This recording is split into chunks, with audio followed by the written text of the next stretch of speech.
To our amazing viewers at Cheating Tales Lab, welcome and thank you. Your presence makes these stories worth sharing. We'd love to hear, which part of the world are you joining us from? Let us know. Now, let's dive into today's story. Chapter 1. The Foundation. Derek Holloway had built his life on precision. 22 years in military intelligence had taught him that information was power, and power required patience.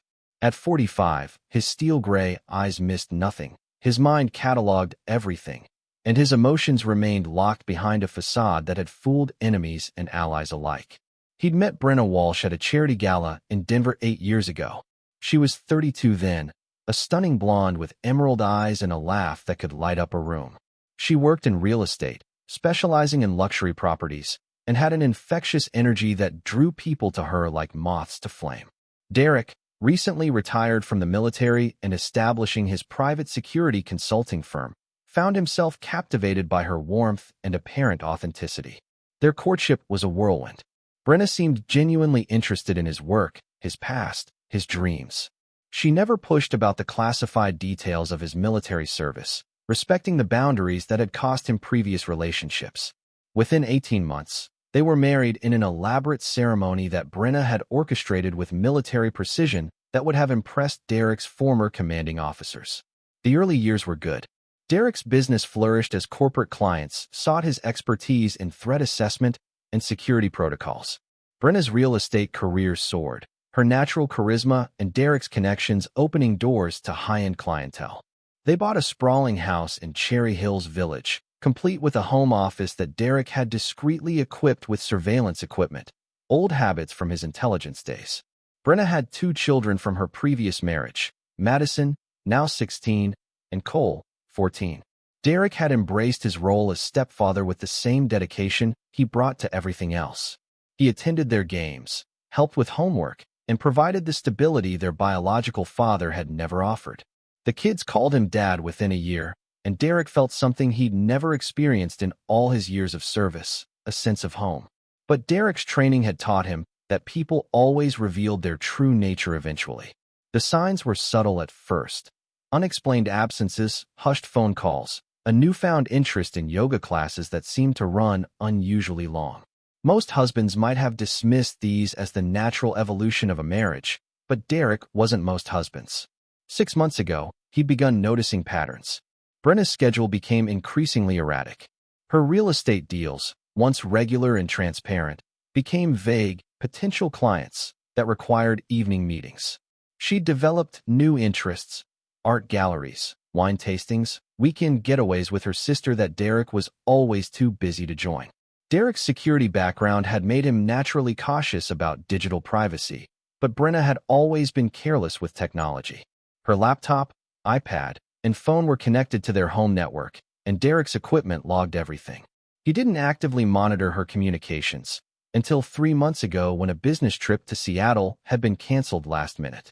He'd come home to find Brenna on a surprise girls' weekend that her sister knew nothing about. That night, Derek accessed Brenna's digital footprint for the first time in their marriage. What he found was a meticulously documented affair spanning nearly a year. The man was Troy Brennan, a high-profile divorce attorney who specialized in representing wealthy wives seeking to maximize their settlements. The irony wasn't lost on Derek. Troy was 42, recently divorced himself, with a reputation for being ruthless in court and legendary with women. His social media presence painted him as a modern playboy, expensive cars, exotic vacations, and a rotating cast of beautiful companions. Derek's research revealed that Troy had a pattern. He'd represent a wealthy woman in her divorce, seduce her during the proceedings, and often ended up with both a hefty legal fee and a grateful ex-wife's temporary affections. But Brenna and Troy's relationship had evolved beyond his usual pattern. Their text exchanges revealed genuine affection alongside detailed plans for Derek's financial destruction. They'd been planning their strategy for months, waiting for the right moment to file for divorce when Derek's business assets were at their peak value. Brenna had been documenting Derek's work schedule, his income, even photographing important documents when she thought he wasn't looking. The most damaging discovery came from Troy's communications with Brenna about Derek's military background. They'd been researching ways to claim PTSD had affected Derek's decision-making abilities, potentially invalidating certain business decisions and property acquisitions. Troy had connections with psychologists who might testify to Derek's mental instability for the right price. Derek spent 3 weeks studying their plan with the same methodical approach he'd once used to dismantle enemy networks. They'd underestimated him completely, viewing him as a straightforward military man who'd be blindsided by emotional manipulation. They had no idea that Derek's specialty had been psychological operations, the art of making enemies destroy themselves. The business trip to Dallas had been real, but Derek had completed his work early. He'd decided to return home a day ahead of schedule, planning to surprise Brenna with dinner at their favorite restaurant. As he pulled into his driveway at 3:47 p.m. on that crisp October afternoon, Derek saw an unusual number of cars lining his street. His trained eye immediately cataloged the vehicles: Brenna's BMW, Troy's Mercedes, the lawyer's assistant's Honda, and at least 8 other cars he didn't recognize. Derek parked a block away and approached his house with the stealth that had once made him invaluable in hostile territory. Through the living room window, he could see a banner stretched across the mantel. "Congratulations on your divorce." The room was full of people: Brenna's friends, some neighbors, a few people Derek recognized from Troy's social media photos. In the center of it all, Brenna and Troy stood with champagne glasses raised, accepting congratulations from the crowd. Madison and Cole were there too, looking uncomfortable but participating in what they clearly believed was a celebration of their mother's freedom from an unhappy marriage. Derek watched for 17 minutes, his military training allowing him to remain completely still while his mind processed every detail. He identified every person in the room, noted the dynamics, observed the easy intimacy between Brenna and Troy that spoke of a relationship far beyond mere legal representation. The most painful moment came when he heard Cole ask his mother, "When will Dad sign the papers?" Brenna's response was delivered with a laugh that no longer sounded musical to Derek's ears. "Your stepfather will sign them, sweetie. He's not really equipped to fight this kind of battle. He's good at playing soldier, but this is the real world." The crowd laughed, and Derek felt something cold and final settle in his chest. These people were celebrating the destruction of his life, confident that he was too simple, too straightforward, too honest to protect himself. They were about to learn how wrong they were. Derek walked calmly back to his car, drove to a hotel, and began planning their destruction with the same meticulous care he'd once brought to neutralizing enemy assets.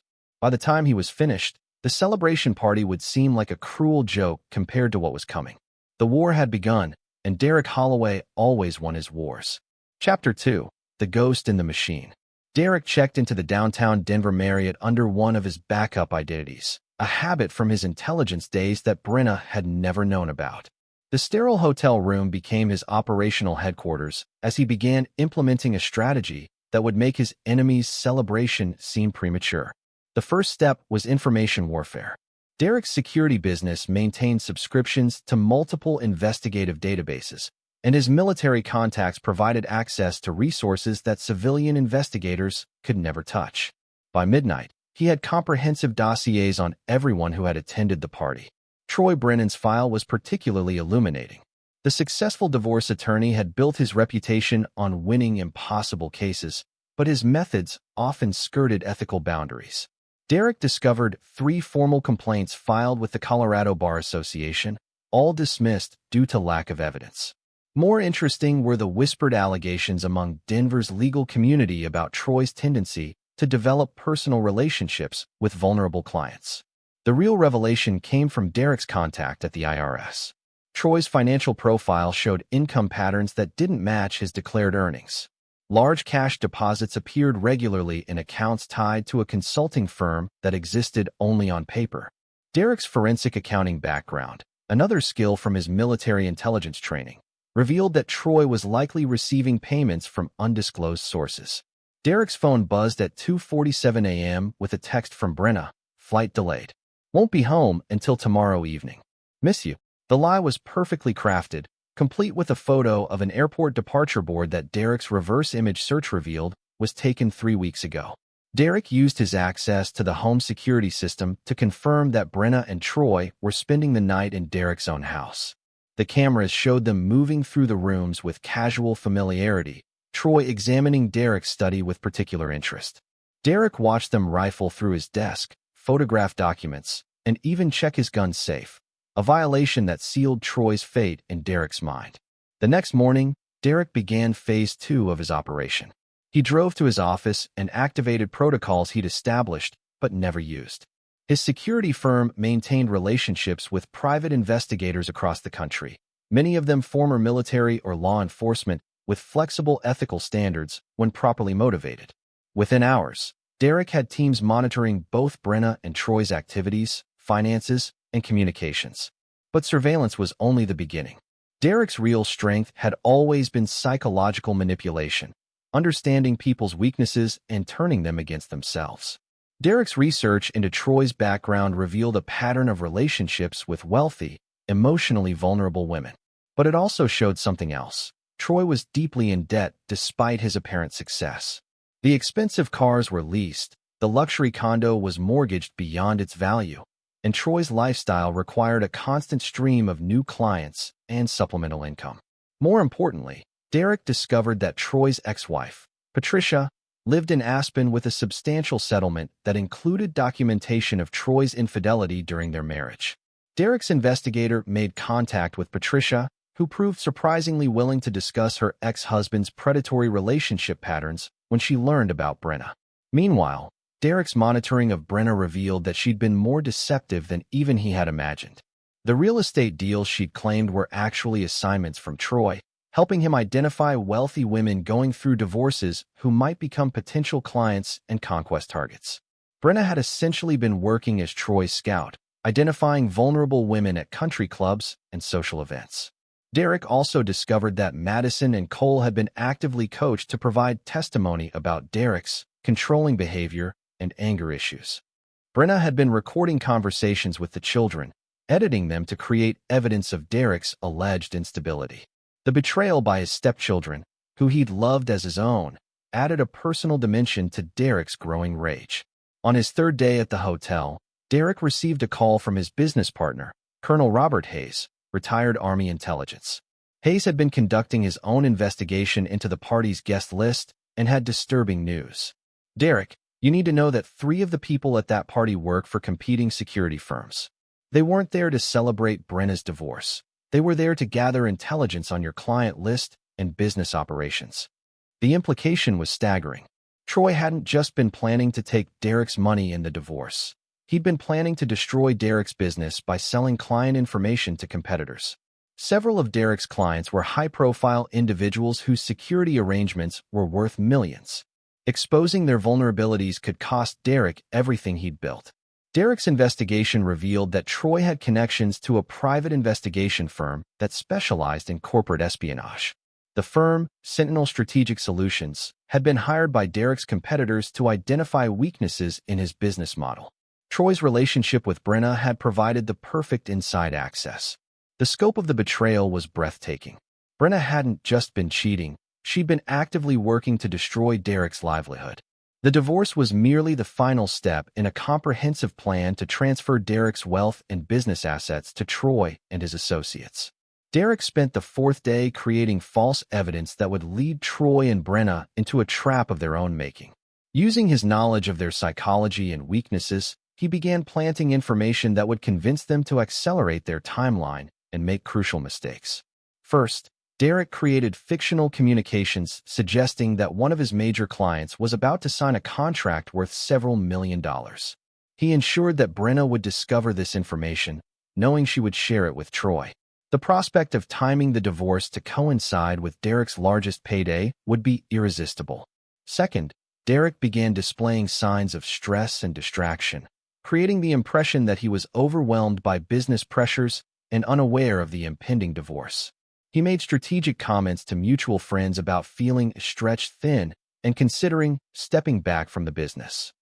Third, Derek activated a deep cover asset he'd cultivated years earlier, a woman named Rebecca Sterling who worked in Troy's law firm.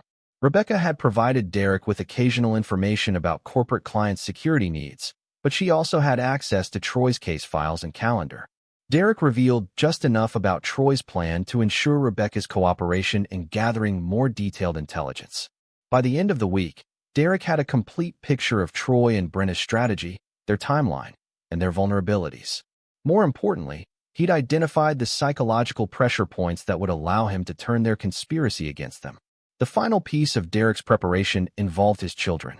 Despite their betrayal, Derek needed to understand their true level of involvement. His monitoring revealed that Madison and Cole genuinely believed Derek was a distant, controlling stepfather who made their mother unhappy. Brenna had spent months poisoning their perception of him, creating a narrative where Derek was the obstacle to their family's happiness. Derek felt a cold clarity settle over him as he reviewed the evidence. Brenna and Troy had declared war on everything he valued: his marriage, his children, his business, and his reputation. They'd celebrated his destruction while he was away, confident that he was too simple and straightforward to fight back effectively. They were about to learn that Derek Holloway had survived and thrived in a world where psychological warfare was an art form. The celebration they'd thrown would be nothing compared to the reckoning that was coming. Derek checked out of the hotel and drove home, ready to begin the final phase of an operation that would leave his enemies wishing they'd never heard his name. Chapter 3: The Hunter's Return. Derek pulled into his driveway at 6:47 p.m., exactly when his original flight would have landed. He carried his luggage with the casual air of a man returning from a routine business trip, though his trained eyes noted every detail of his surroundings. The lingerie from Troy's last visit was still in the laundry hamper. Brenna's carelessness would be one of many weaknesses Derek planned to exploit. Brenna greeted him at the door with a performance worthy of an Oscar. She threw her arms around him, kissed him passionately, and peppered him with questions about his trip. Her eyes, however, held a glint of anticipation that Derek recognized from his interrogation training. The look of someone executing a carefully rehearsed plan. "I missed you so much," Brenna said, leading him to the kitchen where she'd prepared his favorite meal. "Madison and Cole will be home soon. They're both excited to see you." Derek played his part perfectly, sharing fabricated details about client meetings while studying his wife's reactions. When he mentioned the fictional multi-million-dollar contract, Brenna's eyes lit up with barely concealed excitement. She asked carefully casual questions about the timeline and payment structure that confirmed Derek's suspicions about her intelligence gathering. Madison and Cole arrived home with the artificial enthusiasm Derek had learned to recognize. They hugged him dutifully and asked about his trip, but their discomfort was evident. Derek felt a pang of genuine sadness as he realized how completely Brenna had poisoned their relationship. These children, whom he'd loved unconditionally, now saw him as an adversary to be managed.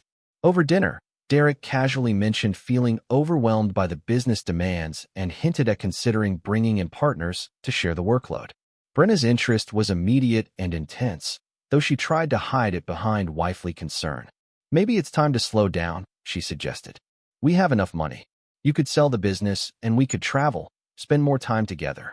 Derek nodded thoughtfully, playing the role of a man considering his options. In reality, he was documenting every word for the psychological profile he was building. Brenna's eagerness to see him liquidate his assets confirmed that the divorce filing was imminent. After dinner, Derek retreated to his study under the pretense of catching up on work emails. In reality, he was reviewing the intelligence his team had gathered during his absence. Rebecca Sterling had provided copies of Troy's case notes, revealing the full scope of their legal strategy. The attack would be comprehensive: personal accusations of controlling behavior, professional claims of business instability, and financial arguments about Derek's risky client base. Most damaging would be the psychological evaluation Troy had arranged. Dr. Marcus Webb, a psychologist with a questionable reputation, had already prepared a preliminary assessment of Derek's likely PTSD symptoms based entirely on Brenna's fabricated accounts. The evaluation would support claims that Derek's military background made him unstable and potentially dangerous. Derek's phone buzzed with a text from his surveillance team. Target 2 departing residents. Heading toward downtown. Troy was leaving his condo, likely heading to a strategy session with his co-conspirators. Derek activated the tracking protocols he'd established, following Troy's movement through the city. The meeting location was revealing: a private dining room at the Brown Palace Hotel, where Troy was joined by 3 individuals Derek recognized from his investigation. The first was Patricia Morse, a partner at a competing security firm who specialized in corporate intelligence. The second was David Chun, a forensic accountant who'd been hired to identify vulnerabilities in Derek's business structure. The third was Detective Linda Harris, a Denver police investigator whose presence suggested they were planning to involve law enforcement in Derek's destruction. Derek's long-range surveillance equipment allowed him to monitor their conversation from the hotel's parking garage. What he learned exceeded even his worst expectations. They weren't just planning a divorce. They were orchestrating a comprehensive campaign to destroy Derek's reputation, business, and freedom. The plan involved triggering a police investigation into Derek's business practices, suggesting possible connections to illegal surveillance or privacy violations. Detective Harris would initiate the inquiry based on an anonymous tip about Derek's investigative capabilities. The goal was to create enough legal uncertainty to freeze Derek's assets and drive away his high-profile clients. Meanwhile, Patricia Morse's firm would approach Derek's clients with carefully crafted concerns about his stability and professional reliability. The clients, already nervous about security breaches, would likely terminate their contracts to avoid association with a potentially compromised operator. Troy's role was to accelerate the divorce proceedings while Derek was distracted by the criminal investigation. With Derek's assets frozen and his income disrupted, he'd be forced to accept whatever settlement Troy offered to avoid bankruptcy. The final element was the most personal. Madison and Cole would testify about Derek's increasingly erratic behavior and their fear for their safety. The children, genuinely believing they were protecting their mother from an unstable stepfather, would provide the emotional testimony needed to support the psychological evaluation. Derek listened to his family's destruction being planned with the detached professionalism that had once made him one of the military's most effective operatives. But beneath the cold analysis, something darker was awakening, a capacity for methodical vengeance that his enemies had dramatically underestimated. The meeting concluded with handshakes and confident smiles. They believed Derek was a simple military man who would be overwhelmed by their sophisticated attack. They were about to learn that Derek Holloway had spent 22 years perfecting the art of making enemies destroy themselves. Derek returned home to find Brenna in their bedroom, wearing lingerie that he now knew she'd also worn for Troy. She approached him with practiced seduction, her hands exploring his body while her lips whispered fabricated endearments. Derek submitted to her performance while his mind cataloged every detail for the psychological warfare that was about to begin. As Brenna fell asleep beside him, Derek slipped quietly from the bed and returned to his study. He activated secure communication protocols and began issuing orders to assets positioned across the country. The network he'd built during his military career was about to be unleashed on civilians who had no idea what they'd awakened. Derek's first move was subtle but devastating. He accessed Troy's digital footprint and began implanting evidence that would suggest Troy was blackmailing his clients. Using sophisticated techniques he'd learned in psychological operations, Derek created a pattern of communications that would appear to show Troy demanding additional payments from vulnerable women in exchange for favorable divorce settlements. The beauty of the strategy was that it used Troy's actual relationship patterns against him. Several of his former clients had paid him unusual amounts during their divorces, creating a foundation of truth that would make the fabricated evidence seem credible. Derek's second move targeted Patricia Morse's security firm. Using his knowledge of their client acquisition strategy, he began feeding them false information about a major government contract that would require compromising Derek's operation. The firm would commit resources and potentially illegal acts pursuing a contract that didn't exist, creating legal vulnerabilities Derek could exploit later. The third move was the most complex. Derek began manipulating Detective Harris's investigation before it officially began. Using contacts in the Denver Police Department, he ensured that the anonymous tip about his business would be directed to internal affairs rather than the criminal division. Detective Harris's eagerness to pursue a case outside her jurisdiction would create ethical violations that would destroy her credibility. Derek worked through the night, implementing a counter-operation that would systematically destroy everyone who had betrayed him. By dawn, the pieces were in motion for a campaign that would leave his enemies broken and his betrayers completely isolated. As Brenna stirred awake beside him, Derek returned to bed and assumed the role of an unsuspecting husband. But behind his closed eyes, he was calculating the precise moment to spring a trap that would make their celebration party seem like a child's game compared to the devastation that was coming. The hunter had returned, and the prey had no idea they were already caught. Chapter 4. The Web Titans. Derek's war began with surgical precision on Monday morning. While Brenna prepared for what she believed was another day of secret planning with Troy, Derek initiated a psychological operation that would systematically dismantle their conspiracy from within. His first target was Dr. Marcus Webb, the psychologist Troy had recruited to provide fabricated testimony about Derek's mental state. Derek's military records were classified, but Webb had been conducting his evaluation based entirely on Brenna's fictional accounts and outdated psychology textbooks about combat stress. Derek arranged for Webb to receive a package containing genuine PTSD case studies from a Veterans Affairs psychologist, cases that contradicted every assumption Webb had made about Derek's condition. More importantly, the package included a letter supposedly from the Colorado Psychology Board questioning Webb's recent testimony in several divorce cases. The letter, carefully crafted using Derek's knowledge of psychological profiling, suggested that Webb's willingness to provide evaluations without direct patient contact was under investigation. Webb's panic was immediate and predictable. Derek's surveillance showed the psychologist frantically contacting Troy about withdrawing from the case. Meanwhile, Derek activated Rebecca Sterling's access to Troy's law firm. Rebecca, motivated by Derek's revelation of Troy's exploitation of vulnerable women, began documenting Troy's unethical practices with zealous efficiency. She discovered that Troy had been overbilling clients, maintaining inappropriate relationships with multiple women, and sharing confidential information with non-clients. But Derek's masterstroke involved exploiting Troy's gambling addiction, a weakness Derek had discovered through financial surveillance. Troy's regular visits to underground poker games in Denver had created significant debts with dangerous people. Derek arranged for those debts to be purchased by associates from his military network, men who understood leverage and pressure. The beauty of the strategy was that Troy would never know Derek was behind his sudden financial crisis. The debt collectors would simply become more insistent, demanding payment that Troy couldn't provide without accelerating his plan against Derek. The pressure would force Troy into increasingly desperate and reckless actions. Derek's second focus was Patricia Morse's security firm. Using his knowledge of their aggressive client acquisition tactics, Derek began feeding them intelligence about a fictional Department of Defense contract worth $30 million. The contract supposedly required comprehensive background investigations of existing security providers, including Derek's firm. Patricia's firm took the bait completely, assigning their best operatives to investigate Derek's business relationships. They began contacting his clients under false pretenses, gathering information they believed would give them a competitive advantage.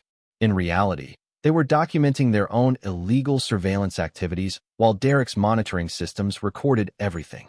The investigation would eventually reveal that Patricia's firm was conducting unauthorized background checks on Derek's high-profile clients, including federal judges and corporate executives. The privacy violations would not only destroy Patricia's business, but create criminal liability for everyone involved. Derek's manipulation of Detective Linda Harris required more subtlety. Harris's eagerness to pursue high-profile cases had led to several ethical violations in her career, but she'd managed to avoid consequences through political connections and careful case selection. Derek would use her ambition against her. Through a network of informants Derek had cultivated during his security work, Harris began receiving anonymous tips about Derek's supposed illegal surveillance activities. The tips were carefully crafted to suggest a major case that could advance Harris's career, but they also pushed her to pursue investigations outside her jurisdiction and expertise. Derek ensured that Harris's inquiries would quickly attract the attention of federal agencies who actually regulated private security operations. Her unauthorized investigation would create jurisdictional conflicts and expose her pattern of overreaching, career-ending mistakes disguised as ambitious police work. But Derek's most complex target was his own family. Madison and Cole's betrayal had cut deepest, but Derek recognized that they were victims of Brenna's manipulation rather than willing conspirators. His approach required separating the children from their mother's influence while exposing her deception. Derek began by subtly contradicting the narrative Brenna had created about their relationship. He started leaving small gifts for the children: Madison's favorite coffee from a shop near her school, Cole's preferred video game that Derek claimed to have ordered weeks ago. The gestures were designed to show thoughtfulness that contradicted Brenna's claims about Derek's indifference. More importantly, Derek began documenting his actual interactions with the children using discrete recording devices. When Brenna claimed Derek had yelled at Madison about her grades, Derek's recordings would show a patient conversation about study strategies. When she described Derek as controlling Cole's activities, the recordings revealed Derek encouraging his stepson's independence. Derek's surveillance also captured Brenna coaching the children on what to say about their stepfather. The recordings showed Brenna suggesting specific incidents that had never occurred and helping Madison and Cole remember events that contradicted their original experiences. The psychological pressure on Derek's enemies was carefully calibrated to force mistakes while maintaining the appearance of random misfortune. Troy's gambling debts would seem like a personal problem unrelated to his legal work. Patricia's firm would appear to be the victim of their own aggressive tactics. Detective Harris would be caught in standard jurisdictional protocols that had nothing to do with Derek's case. But Derek's most sophisticated manipulation targeted Brenna herself. Using his knowledge of her psychology and insecurities, Derek began creating doubt about Troy's commitment to their relationship. Derek's team arranged for Brenna to accidentally encounter Troy at a restaurant with another woman, actually an operative who was documenting Troy's activities. The meeting appeared romantic, with Troy displaying the same intimate behavior Brenna thought was reserved for her. Derek also ensured that Brenna would discover Troy's financial problems through seemingly innocent social media posts and casual conversations with mutual friends. The revelation that Troy was deeply in debt would undermine Brenna's belief that he was a successful attorney capable of providing financial security. Most devastatingly, Derek began planting evidence that Troy was pursuing relationships with other wealthy women going through divorces. Phone records and social media activity suggested that Brenna was just one of several women Troy was manipulating simultaneously. The psychological impact was immediate. Brenna's confidence in Troy's affection began to waver, and she started questioning whether their relationship would survive her divorce from Derek.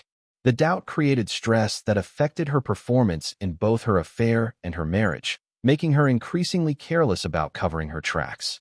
By Thursday of the first week, Derek's enemies were beginning to turn on each other. Troy's financial pressure was making him demanding and short-tempered with Brenna. Patricia's firm was becoming concerned about the risks they were taking for a contract that seemed increasingly elusive. Detective Harris was facing questions from her supervisors about her unauthorized investigation. Derek monitored their deteriorating cooperation through multiple surveillance channels while maintaining the facade of an unsuspecting husband. He attended Madison's soccer game, helped Cole with algebra homework, and planned a romantic weekend getaway with Brenna, all while orchestrating the systematic destruction of their conspiracy. The beauty of Derek's strategy was that his enemies were defeating themselves through their own weaknesses and illegal actions. Troy's gambling, Patricia's greed, Harris's ambition, and Brenna's insecurity were being weaponized against them without any direct action that could be traced back to Derek. But Derek's ultimate goal wasn't just victory, it was total psychological domination. He wanted his enemies to understand that they had challenged someone far more dangerous than they could imagine. The real war was just beginning, and Derek intended to win it so decisively that no one would ever underestimate him again. As the first week of his campaign concluded, Derek prepared for the next phase, forcing his enemies into open conflict with each other while positioning himself as the obvious winner of any confrontation. The celebration party would soon seem like a distant memory compared to the destruction that was coming. Chapter 5: The Fracture Spread. The second week of Derek's campaign began with Troy Brennan's world collapsing in ways that seemed unrelated but were meticulously orchestrated. Derek's military contacts had purchased Troy's gambling debts and were now applying pressure that went far beyond financial obligation. Vincent "Vinny" Torino, a former Army Ranger who now worked private security in Las Vegas, visited Troy's office on Monday morning. Vinny's appearance, scarred hands, cold eyes, and the kind of stillness that suggested violence was always an option, terrified Troy's secretary and clients. But Vinny's message was delivered with professional courtesy that made it more frightening than any threat. "Mr. Brennan, you owe certain people a considerable amount of money. These people have sold your debt to individuals who are less patient than they were. I'm here to discuss a payment plan that works for everyone involved. Troy's hands shook as he reviewed documents showing debts totaling $340,000 from poker games, sports betting, and casino credit lines. The debts had been accumulating for months, but the original creditors had been patient because of Troy's legal reputation. The new creditors were different. They viewed Troy's luxury lifestyle as evidence that he could pay immediately if properly motivated. "I need time," Troy protested. "I have major cases coming to settlement. The money will be available soon." Vinny's smile was professionally sympathetic. "My employers are reasonable people. They understand that lawyers have a regular income. But they also understand that lawyers have assets, property, investments, professional reputation. They're willing to accept alternative forms of payment if cash isn't immediately available." The implications were clear. Troy's professional license, his condo, even his personal safety were now collateral for debts that Derek had engineered. The pressure would force Troy to accelerate his timeline against Derek while making increasingly desperate decisions. Meanwhile, Patricia Morse's security firm was discovering that their investigation of Derek's clients had attracted unwanted federal attention. FBI Special Agent Sarah Rodriguez contacted Patricia's office on Tuesday afternoon with questions about unauthorized surveillance activities that had been reported by several high-profile individuals. "Ms. Morse, we've received complaints that your firm has been conducting background investigations without proper authorization. Several federal judges and corporate executives have reported suspicious inquiries about their security arrangements." Patricia's confidence evaporated as Agent Rodriguez described investigations that Patricia's team had conducted in pursuit of the fictional Department of Defense contract. The FBI had been monitoring those activities as potential industrial espionage, and Patricia's firm was now under federal investigation for privacy violations. "I can explain everything," Patricia said, though she couldn't explain why the DoD contract seemed to have vanished from all official records. "I'm sure you can," Agent Rodriguez replied. "We'll be scheduling formal interviews with your entire investigative team. I suggest you retain counsel familiar with federal privacy law." Derek's manipulation of Detective Linda Harris was even more sophisticated. Harris's unauthorized investigation of Derek's business had triggered automatic notifications to the Colorado Bureau of Investigation, which maintained oversight of private security licensing. CBI investigators contacted Harris's superiors with concerns about jurisdictional overreach and potential misconduct. Captain James Morrison called Harris into his office on Wednesday morning with a file that made her stomach sink. "Linda, I'm getting calls from federal agencies asking why one of my detectives is investigating a private security firm without coordination or authorization. The CBI wants to know if we're conducting some kind of joint operation that they weren't informed about."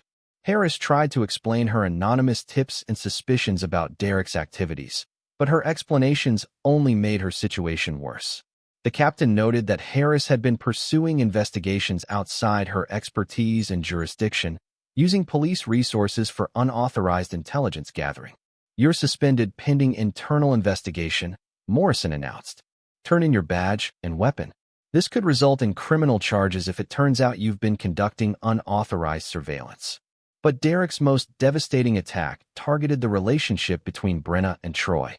Using psychological manipulation techniques he'd perfected in military intelligence, Derek began systematically destroying their trust in each other. Derek's team arranged for Brenna to receive anonymous messages with photos of Troy meeting other women. The photos were legitimate. Troy's pattern of pursuing multiple wealthy clients was well documented, but Derek's operatives ensured that Brenna would interpret them as evidence of ongoing infidelity. The messages were accompanied by financial documents showing Troy's massive debts and declining income. Brenna discovered that the successful attorney she'd fallen in love with was actually a desperate man facing financial ruin and potential violence from creditors. Most damaging was a fabricated conversation Derek's team provided to Brenna, supposedly recorded by one of Troy's gambling associates.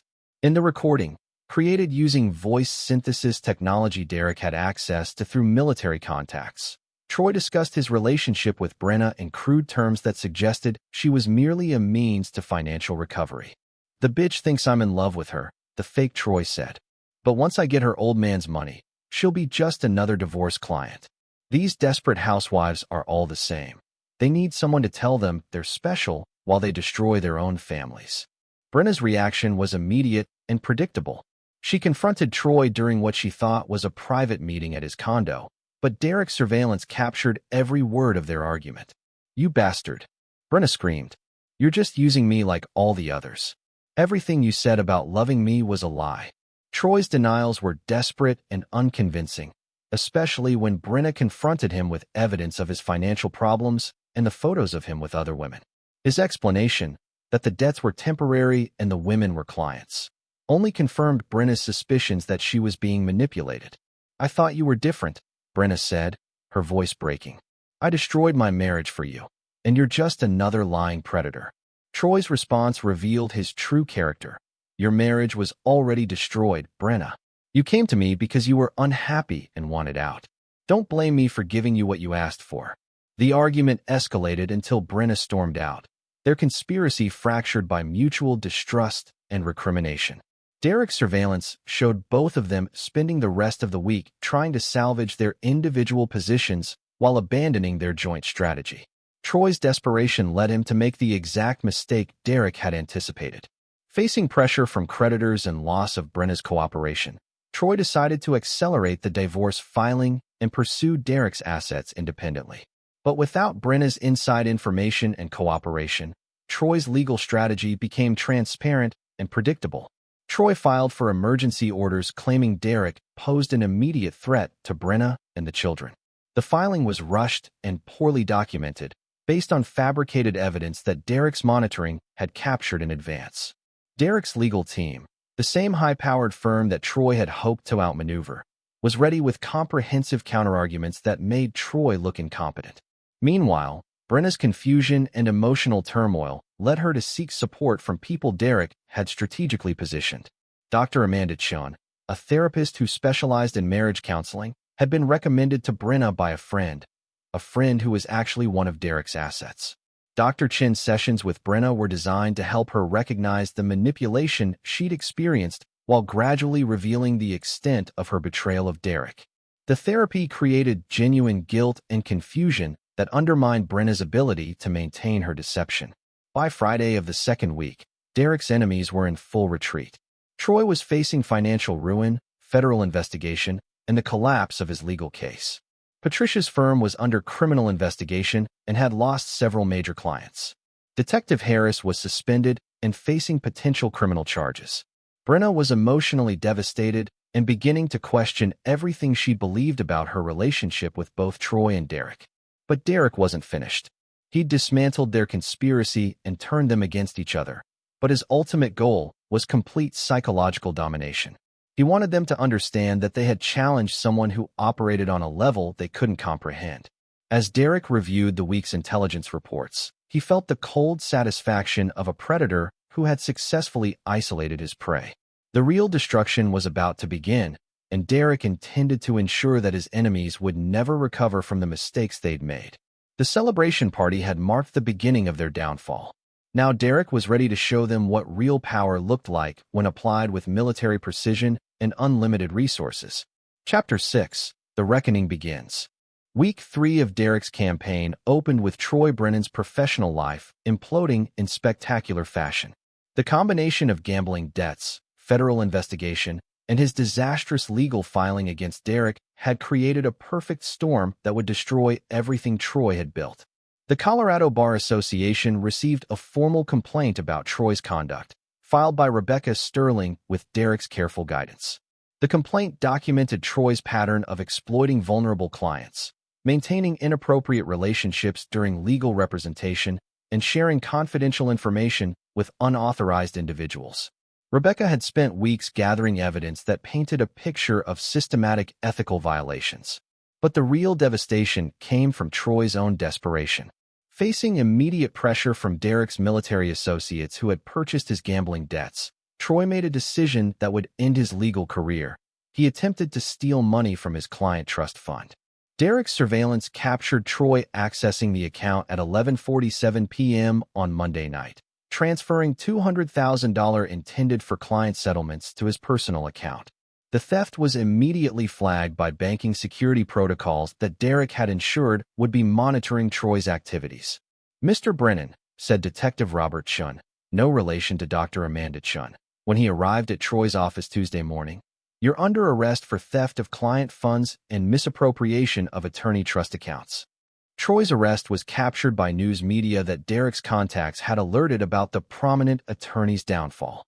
The images of Troy in handcuffs, his expensive suit wrinkled and his face showing panic, were broadcast across Denver's legal community within hours.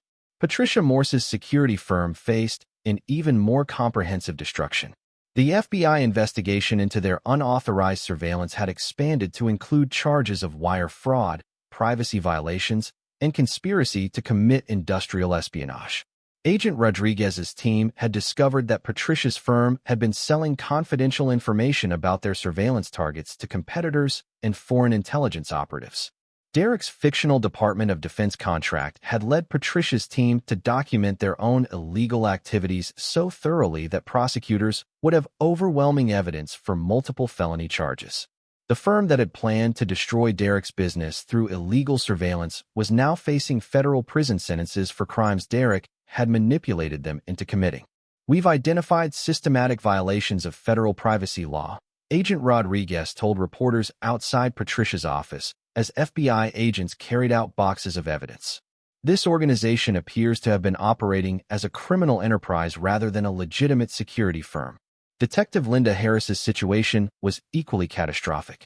The internal affairs investigation had revealed that her unauthorized pursuit of Derek was just the latest in a pattern of misconduct that included taking bribes, falsifying evidence, and conducting personal investigations using police resources. Harris's suspension had triggered a comprehensive review of her cases, revealing that several convictions she'd obtained were based on illegally gathered evidence.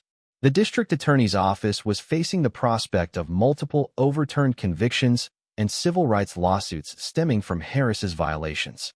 "Detective Harris has been terminated and is facing criminal charges," announced Captain Morrison in a press conference that Derek watched with cold satisfaction. "We're reviewing all cases she was involved in for potential misconduct." But Derek's most complex target remained his own family.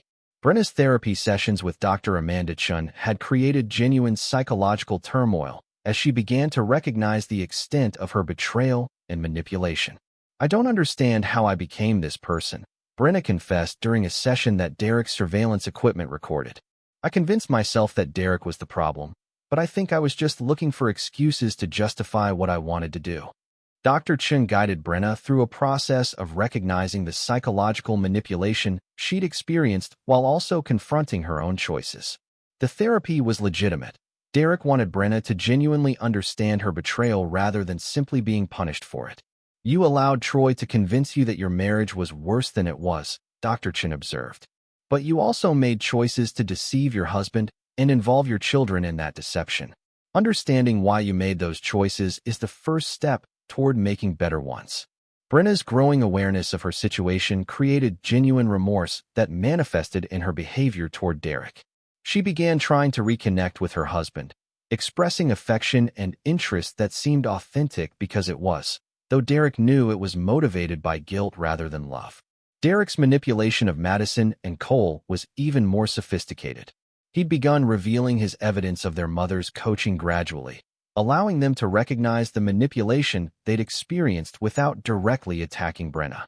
Derek left transcripts of Brenna's coaching sessions where the children would find them, presented as therapy materials for marriage counseling. The transcripts showed their mother suggesting specific false memories and encouraging them to exaggerate their negative feelings about Derek. The psychological impact on the children was immediate.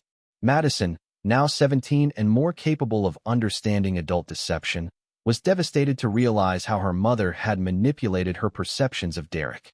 "Did Mom really coach us to lie about you?" Madison asked Derek during a car ride that he'd specifically arranged to be private. Derek's response was carefully crafted to convey hurt without creating hostility toward Brenna. "Your mother was unhappy and confused, Madison. She convinced herself that I was the source of her problems, and she needed you and Cole to support that belief. But that doesn't mean she doesn't love you. It means she made some very bad choices." Cole's reaction was even more intense. At 15, he was old enough to understand betrayal, but young enough to feel completely devastated by his mother's deception. His relationship with Brenna became strained as he struggled to reconcile the mother he loved with the woman who had manipulated him into betraying Derek.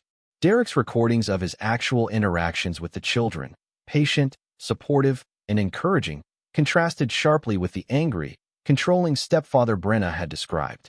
The evidence of her deception created loyalty shifts that would be permanent. But Derek's ultimate revelation was reserved for the end of the third week. On Friday evening, he called a family meeting in their living room, the same room where the celebration party had occurred 3 weeks earlier. "I need to discuss some things that have been happening in our family," Derek announced, his voice carrying the authority that had once commanded military units. "Things that I think you all need to understand." Derek revealed that he knew about the affair, the conspiracy, and the celebration party. But he did so with evidence that was so comprehensive and detailed that denial was impossible. Phone records, photographs, financial documents, and audio recordings painted a picture of betrayal that was undeniable. 3 weeks ago, you celebrated my destruction while I was working to support this family, Derek said, his eyes moving from Brenna to Madison to Cole. You planned to take everything I'd built and destroy my reputation based on lies and manipulation. Brenna's face went white as Derek displayed evidence she didn't know existed. The children stared in shock at documentation of their mother's affair and their own coaching sessions. You involved my children in a conspiracy to commit fraud, Derek continued, his voice never rising but carrying an intensity that made the room feel smaller. You celebrated the destruction of their home while convincing them that I was the enemy. The psychological impact was devastating and immediate. Brenna began crying, not from remorse, but from the realization that Derek had known everything while she believed she was deceiving him. Madison and Cole sat in stunned silence, processing the complete collapse of everything they believed about their family situation. "What happens now?" Madison whispered, her voice barely audible. Derek's response was delivered with the cold precision of a military briefing. "Now you learn what happens when you betray someone who spent 22 years protecting this country from people who wanted to destroy it." Derek stood and walked to the window that overlooked their neighborhood, the same window through which he'd watched their celebration party 3 weeks earlier. The psychological reversal was complete. They had celebrated his defeat while he was actually orchestrating their destruction. "Troy is in jail for stealing client funds," Derek announced without turning around. "Patricia's company is under federal investigation for espionage. Detective Harris has been fired and faces criminal charges. Everything they built has been destroyed." The silence in the room was absolute as Derek's family realized they had underestimated him in ways they were only beginning to understand. "The celebration is over," Derek said finally, turning to face them with eyes that showed no trace of the man they thought they knew. "Now comes the reckoning." Chapter 7, Total War. The revelation of Derek's knowledge transformed the Holloway household into a psychological battlefield where every interaction carried the weight of betrayal and retribution. Brenna's tears had dried into a mask of desperate calculation as she realized that her husband's apparent obliviousness had been an elaborate performance covering intelligence gathering that would have impressed the CIA. Derek's demand for a family meeting the next morning was delivered with military precision. Saturday, 8 a.m., formal dining room, mandatory attendance. The location was significant. The formal dining room was where Derek conducted his most serious business discussions, and the message was clear that this would be a business negotiation rather than a family conversation.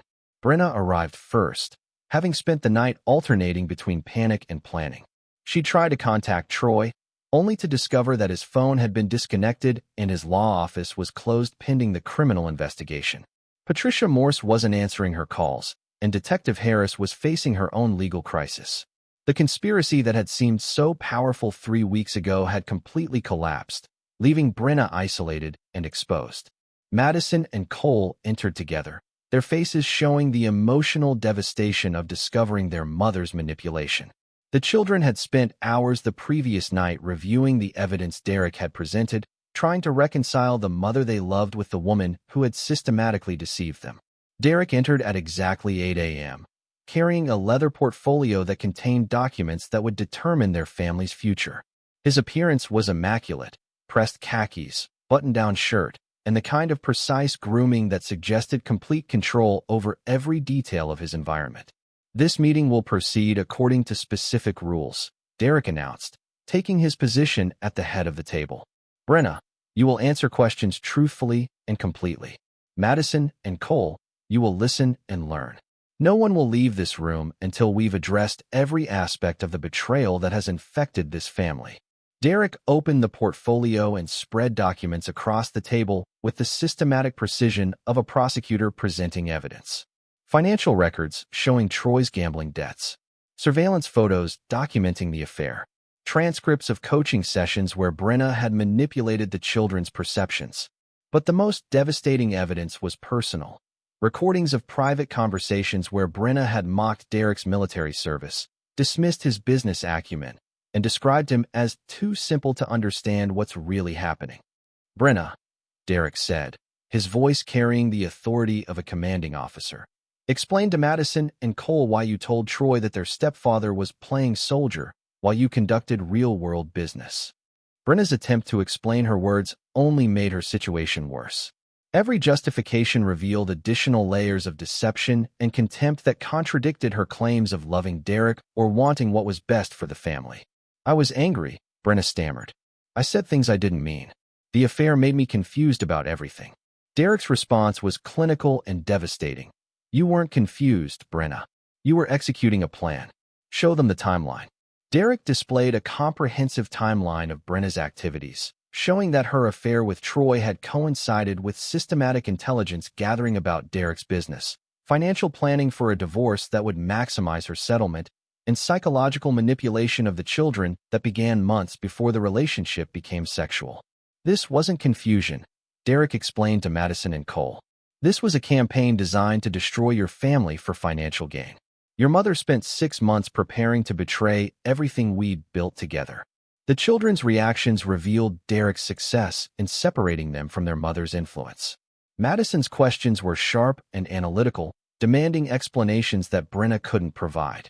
Cole's anger was more direct, asking why his mother had taught him to lie about the man who had been more of a father than his biological parent had ever been. But Derek's ultimate revelation was still to come. He produced a document that made Brenna's face go completely white, a comprehensive psychological profile that Derek had commissioned from Dr. Amanda Chun based on months of surveillance and behavioral analysis. "Dr. Chun has diagnosed you with antisocial personality disorder," Derek announced. "Your capacity for deception, manipulation, and lack of genuine empathy suggests that you're psychologically incapable of maintaining honest relationships." The diagnosis was devastating not because it was unexpected, but because it was accurate.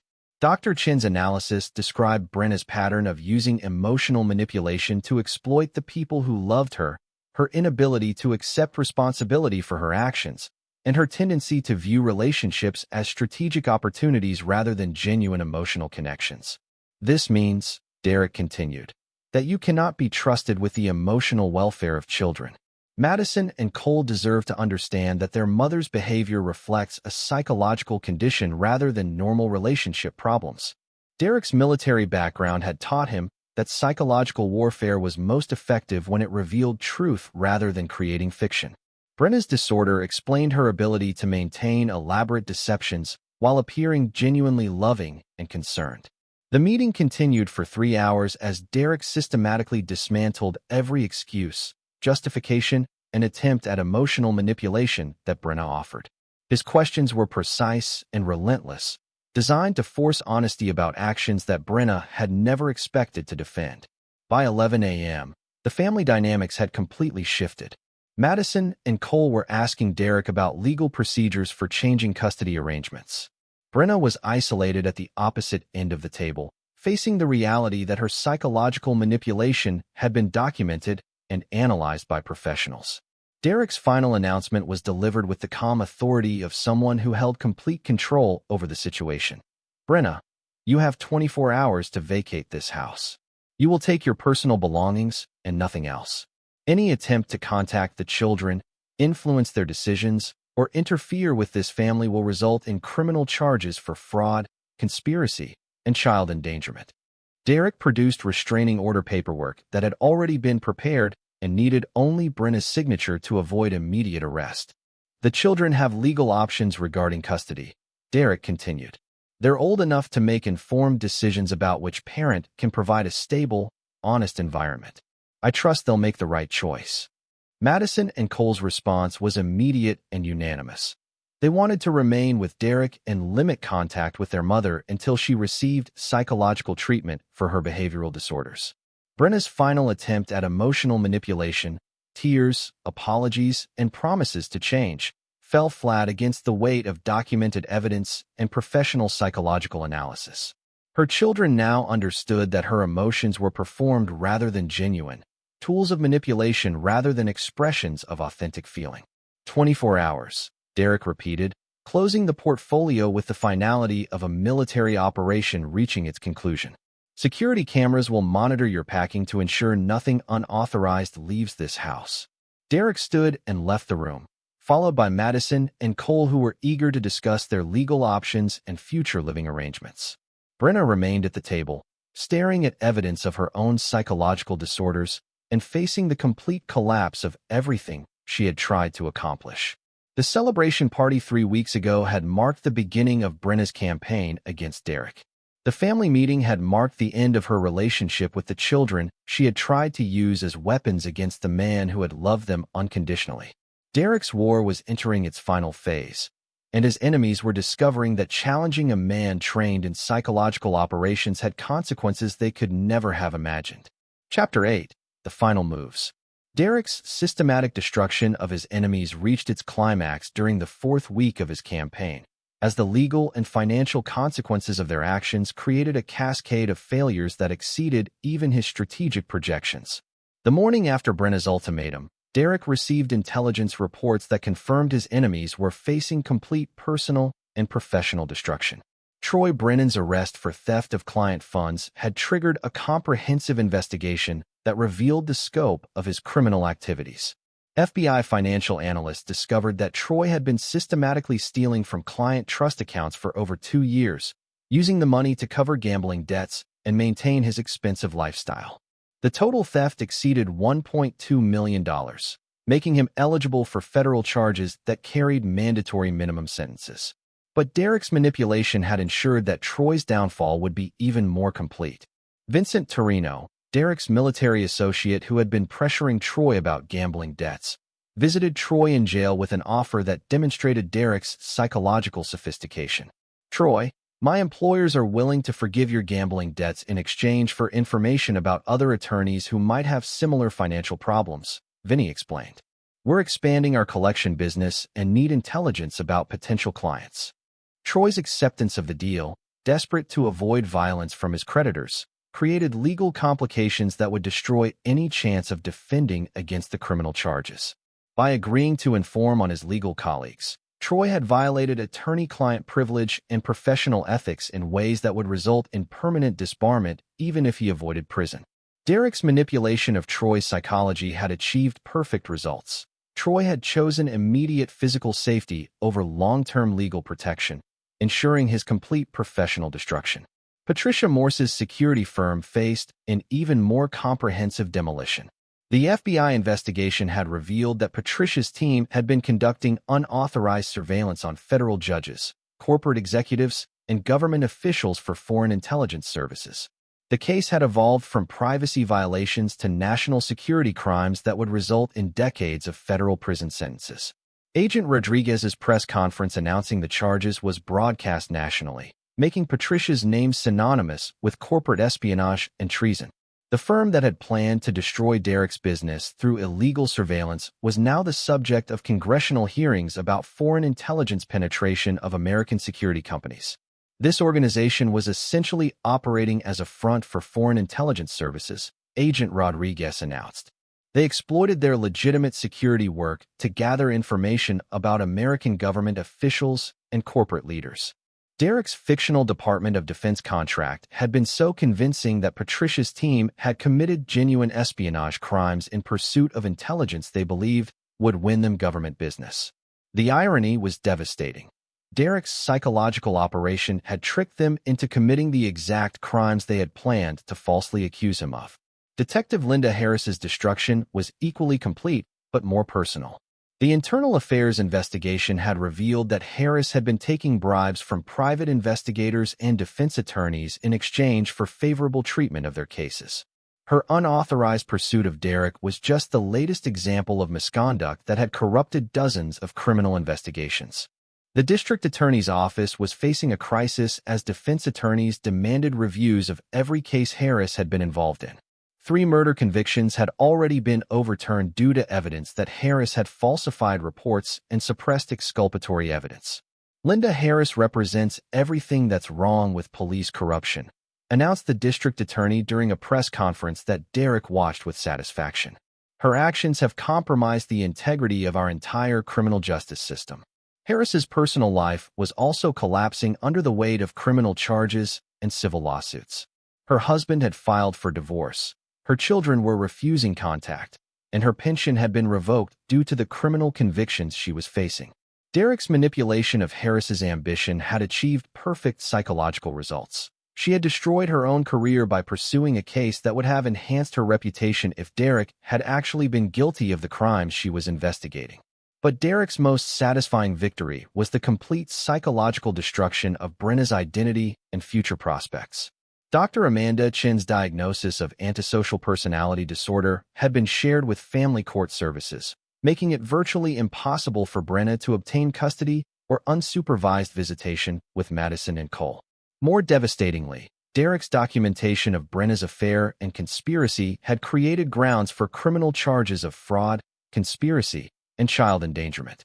Brenna's coaching of the children to provide false testimony about Derek's behavior constituted criminal conspiracy that could result in significant prison time. Derek's legal team had prepared a comprehensive civil lawsuit that would hold Brenna personally liable for damages to Derek's business and reputation. The lawsuit would seek compensation for the emotional distress caused to Madison and Cole, the financial costs of defending against false allegations, and punitive damages for conspiracy and fraud. Mrs. Holloway's actions constitute a criminal conspiracy that targeted not just her husband's finances, but his professional reputation and relationship with the children he had raised as his own, explained Derek's attorney, Margaret Foster, during a deposition that Derek monitored remotely. The civil lawsuit would ensure that Brenna could never financially recover from her betrayal, even if she avoided criminal prosecution. Derek's comprehensive documentation of her activities had created legal liability that would follow her for decades. But Derek's ultimate psychological victory came from Madison and Cole's complete rejection of their mother's influence. The children had filed formal requests with family court services to terminate Brenna's parental rights and request adoption by Derek, despite the fact that he was only their stepfather. Brenna Holloway has demonstrated a pattern of psychological manipulation and emotional abuse that makes her unfit for parental responsibility, read the petition that Madison had written with assistance from Derek's legal team. Derek Holloway has provided the stability, support, and honest communication that we need to develop into healthy adults. The children's testimony would be devastating to any attempt Brenna might make to restore her relationship with them. They could articulate specific examples of manipulation, describe the emotional impact of being coached to lie about Derek, and explain their decision to choose Derek as their legal father. Derek's most sophisticated psychological operation involved ensuring that Brenna understood the scope of her defeat. He arranged for her to receive detailed reports about Troy's criminal charges, Patricia's espionage investigation, and Harris's career destruction. The reports were accompanied by a simple message: "This is what happens to people who betray Derek Holloway." Brenna's reaction was captured by surveillance equipment Derek had maintained in her temporary apartment. The psychological impact of realizing that Derek had orchestrated the destruction of everyone involved in the conspiracy created a level of fear and despair that approached complete mental breakdown. Derek's military training had taught him that psychological warfare was most effective when enemies understood that their defeat was total and irreversible. Brenna needed to recognize that challenging Derek had consequences that would follow her for the rest of her life. The week concluded with Derek receiving a phone call that confirmed his complete victory. Madison and Cole had been interviewed by family court services about their custody preferences, and their testimony had been so compelling that the court was prepared to grant Derek's adoption request and terminate Brenna's parental rights. "Mr. Holloway," said Judge Catherine Walsh during a conference call with Derek's attorney, "I've rarely seen children so articulate about their reasons for choosing one parent over another. Madison and Cole have clearly thought deeply about this decision, and their reasoning is sound." Derek's response was delivered with the professional courtesy that had characterized all his interactions with the legal system. "Your Honor, my only concern is providing Madison and Cole with the stable, honest environment they deserve. I'm honored that they've chosen to remain part of my family." As Derek hung up the phone, he reflected on the complete transformation of his situation. For weeks ago, he had been the target of a conspiracy designed to destroy his marriage, his business, and his relationship with his children. Now, his enemies were facing criminal charges and professional destruction, while Madison and Cole were choosing him as their permanent father. The celebration party had marked the beginning of his enemy's downfall. The family court hearing would mark the beginning of Derek's new life as the legal father of children who had learned to value honesty, loyalty, and strength of character. Derek's war was almost over, and his victory was absolute. Chapter 9: New Foundations. 3 months after the celebration party that had marked the beginning of their destruction, Derek's enemies were facing the permanent consequences of challenging someone whose military training had prepared him for psychological warfare on a level they could never have imagined. Troy Brennan was serving a federal sentence of 12 years for theft of client funds, conspiracy, and racketeering. The comprehensive investigation had revealed a pattern of criminal behavior that extended back to the beginning of his legal career. His law license had been permanently revoked, his assets seized to compensate victims, and his reputation destroyed so thoroughly that even criminal defendants refused his representation. The psychological pressure Derek had applied through gambling debt collectors had forced Troy into decisions that ensured his complete destruction. His cooperation with loan sharks to gather information about other attorneys had violated attorney-client privilege so extensively that he faced additional charges for professional misconduct that would extend his prison sentence by several years. Patricia Morse's security firm had been completely dismantled by federal investigators who discovered evidence of espionage activities spanning 5 years. Patricia herself was serving a 20-year sentence for conspiracy to commit espionage and violation of national security laws. Her company's client list had been shared with foreign intelligence services, creating ongoing national security investigations that would continue for decades. The fictional Department of Defense contract that Derek had used to lure Patricia into illegal surveillance had been so convincing that congressional hearings were examining how foreign intelligence services could manipulate American security companies. Patricia's name would forever be associated with the security failures that allowed foreign powers to gather intelligence on American government officials. Detective Linda Harris was serving 8 years for corruption, evidence tampering, and violation of civil rights. The internal affairs investigation had revealed that her misconduct had affected over 60 criminal cases, resulting in wrongful convictions, suppressed evidence, and denial of due process to defendants who had trusted the legal system to provide fair treatment. Harris's personal life had been completely destroyed by the exposure of her corruption. Her family had rejected her, her colleagues had testified against her, and her pension had been revoked to compensate victims of her misconduct. She would leave prison as a middle-aged woman with no career prospects, no family support, and a criminal record that would prevent employment in any position requiring trust or responsibility. Derek's manipulation of each enemy's psychological weaknesses had achieved results that exceeded his strategic projections. Their own character flaws, Troy's gambling addiction, Patricia's greed, Harris's ambition, and Brenna's narcissism, had been weaponized against them with surgical precision. But Derek's most complete victory was the transformation of his family structure. Madison and Cole's adoption had been finalized in family court with testimony that moved even experienced legal professionals to tears. "Derek Holloway saved our family," Madison had testified, her voice strong and clear despite the emotional weight of the hearing. "He loved us unconditionally, while our mother was planning to destroy the man who had given us everything we needed to become good people." Cole's testimony was equally powerful. "My biological father abandoned us, and my mother tried to teach us to betray the man who actually raised us." Derek never asked us to choose between our parents. He just showed us what real love and protection looked like. The judge's decision to grant the adoption and terminate Brenna's parental rights was based on evidence that demonstrated a pattern of psychological manipulation and emotional abuse that made her unfit for parental responsibility.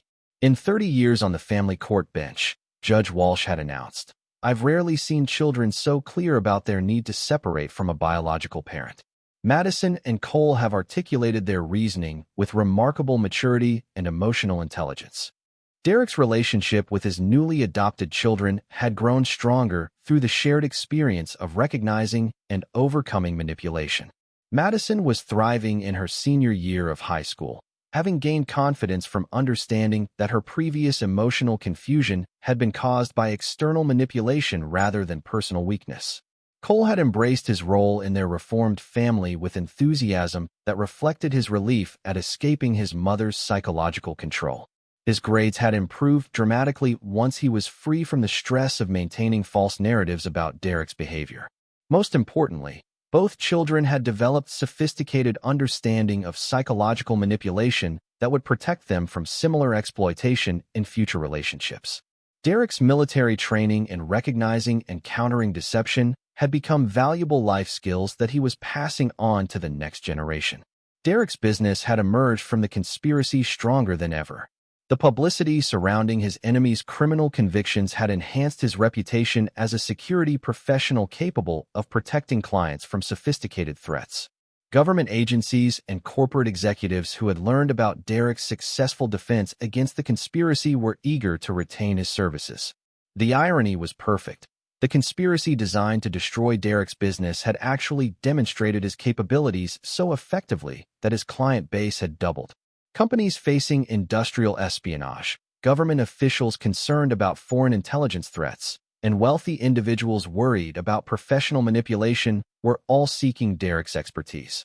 Derek had also established a consulting practice that specialized in teaching psychological warfare techniques to military and law enforcement professionals. His successful defense against civilian conspiracy had created demand for training that would help others recognize and counter similar threats. But Derek's most satisfying achievement was the complete psychological destruction of Brenna's sense of identity and future prospects. The civil lawsuit had resulted in a judgment that would require her to pay Derek nearly $2 million in damages for fraud, conspiracy, and emotional distress. Brenna's real estate license had been revoked due to the criminal conspiracy charges, and her professional reputation was so damaged that she couldn't find employment in any field requiring trust or responsibility. She was working minimum-wage retail jobs while living in a studio apartment and facing decades of debt that would never be fully repaid. Derek's surveillance indicated that Brenna had developed severe depression and anxiety disorders that reflected the psychological impact of losing everything she had valued. Her therapy sessions revealed ongoing struggles with accepting responsibility for her actions and genuine confusion about how she had misjudged Derek so completely. The psychological profile that Dr. Amanda Chun had created was proving accurate in ways that were both scientifically interesting and personally devastating to Brenna. Her antisocial personality disorder made it difficult for her to form genuine relationships, and her history of manipulation made others suspicious of her motives even in casual interactions. Derek had achieved the ultimate psychological victory. Brenna was experiencing the social isolation and emotional confusion that she had tried to create for him. The difference was that Derek's isolation would have been based on false accusations, while Brenna's was based on documented behavior that reflected her true character. 6 months after the celebration party, Derek stood in his backyard watching Madison and Cole help their friends prepare for a graduation party that would celebrate Madison's acceptance to Stanford University. The contrast with the scene 6 months earlier was profound. Instead of celebrating his destruction, his family was celebrating their success and future together. Derek's phone rang with a call from Colonel Robert Hayes, his former business partner who had helped expose the conspiracy. "Derek, I've got a proposition for you," Hayes said. "The Pentagon is looking for consultants who can teach psychological operations to special forces units. Your civilian experience with counter-manipulation has impressed some very senior people." Derek considered the offer while watching his children laugh with their friends. The teenager who had been coached to betray him was now a confident young woman heading to one of America's top universities. The boy who had been taught to lie about Derek's parenting was now a strong, honest young man who understood the value of loyalty and integrity. "I'm interested, Bob," Derek replied. "But my family comes first. Madison and Cole have learned what real strength looks like, and I want to make sure they continue to have that example." Derek ended the call and joined his children's celebration, reflecting on the complete transformation of his life. The people who had celebrated his destruction were now serving prison sentences or struggling with the permanent consequences of their criminal behavior. The children who had been taught to betray him were now his legal family, bound together by shared understanding of the importance of honesty and loyalty. The celebration party 6 months ago had been intended to mark Derek's defeat. Tonight's graduation party marked the beginning of a family that had been forged through conflict and strengthened by victory. Derek Holloway had not just survived his enemy's conspiracy. He had emerged stronger, wiser, and surrounded by people who understood that challenging him was a mistake that carried permanent consequences. His war was over, and his victory was absolute and irreversible. The children he had raised would carry forward the lessons they had learned about strength, loyalty, and the price of betrayal. Derek's legacy would be a family that understood the value of character and the consequences of crossing someone who had dedicated his life to protecting the things he loved. In the end, Derek's enemies had taught his family the most valuable lesson of all. There are people in the world who should never be underestimated, and Derek Holloway was definitely one of them. This is where our story comes to an end. Share your thoughts in the comments section. Thanks for your time. If you enjoy this story, please subscribe to this channel. Click on the video you see on the screen, and I will see you there.